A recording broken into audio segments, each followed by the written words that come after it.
টানা দুই পরাজয়ে সিরিজ হার নিশ্চিত হয়েছে আগেই। এবার হোয়াইট ওয়াশের লজ্জা এড়ানোর মিশনে নামবে লিটন দাসের দল, যেখানে ওপেনিং পজিশনে থাকছেন তানজিদ তামিম। তবে টানা ব্যর্থতায় একাদশে জায়গা হারাতে যাচ্ছেন তাওহিদ হৃদয়। এছাড়াও ইনজুরির কারণে শেষ ম্যাচে খেলা নাও হতে পারে বাঁহাতি শরীফুল ইসলামের। সব মিলে হোয়াইট ওয়াশ এড়ানোর মিশনে তৃতীয় টি-20তে কেমন হতে পারে বাংলাদেশের একাদশ, তাই জানবো প্রতিবেদনে।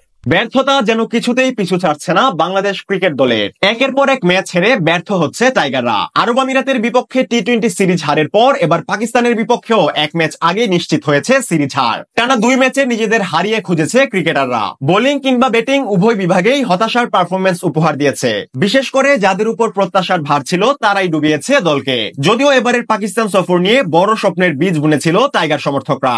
গত বছর দেশটিকে তাদের মাটিতেই টেস্ট সিরিজে হোয়াইট ওয়াশ করার আত্মবিশ্বাস নিয়েই মাঠে নেমেছিল টিম টাইগার্স। তবে মাঠের পারফরমেন্সে হয়েছে উল্টোটা। দুই ম্যাচের একটিতেও প্রতিরোধ করতে পারেনি লিটন দাসের দল। তবে এবার বাংলাদেশের সামনে সুযোগ থাকছে শেষ ম্যাচ জিতে বাড়ি ফেরা, যে ম্যাচটাই একাদশে আসতে পারে একাধিক রদবদল। ওপেনিং এ একদিকে থাকছেন তানজিদ তামিম, এটা নিশ্চিত। তবে তার সঙ্গে ওপেন করবেন কে, সেটাই বড় প্রশ্ন।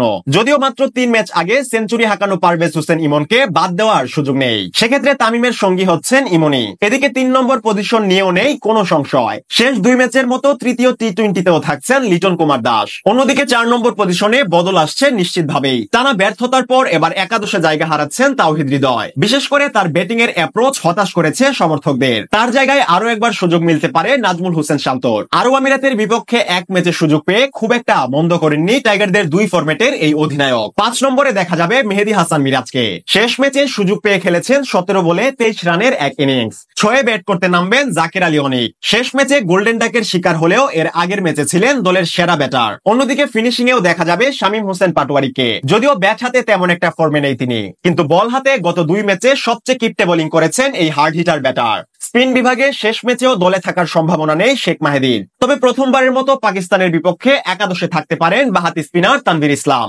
অন্যদিকে টানা ম্যাচ খেলার কারণে বিশ্রামে থাকতে পারেন রিশাদ হোসেন। এদিকে একাধিক পেসারের ইনজুরিতে পেস ইউনিট সাজানো নিয়ে বেশ বেগ পেতে হবে হেড কোচ ফিল সিমন্সকে। দারুণ শুরু করেও গত ম্যাচে চোটে পড়ে ছিটকে গেছেন শরীফুল ইসলাম। তাই শেষ ম্যাচে পাওয়া যাচ্ছে না যুব বিশ্বকাপ জয়ী এই পেসারকে। তার জায়গায় দলে আসতে পারেন খালেদ আহমেদ। অন্যদিকে থাকছেন ডানহাতি পেসার হাসান মাহমুদ। এছাড়া পেস ইউনিটে থাকছেন শেষ ম্যাচে ব্যাট হাতে চমক দেখানো তানজিম সাকিব। যদিও বল হাতে তেমন একটা ছন্দে নেই এই পেসার। সব মিলিয়ে হোয়াইট ওয়াশ এড়ানোর মিশনে নিজেদের সবটুকু দিয়েই মাঠে নামবে লিটন দাসের দল।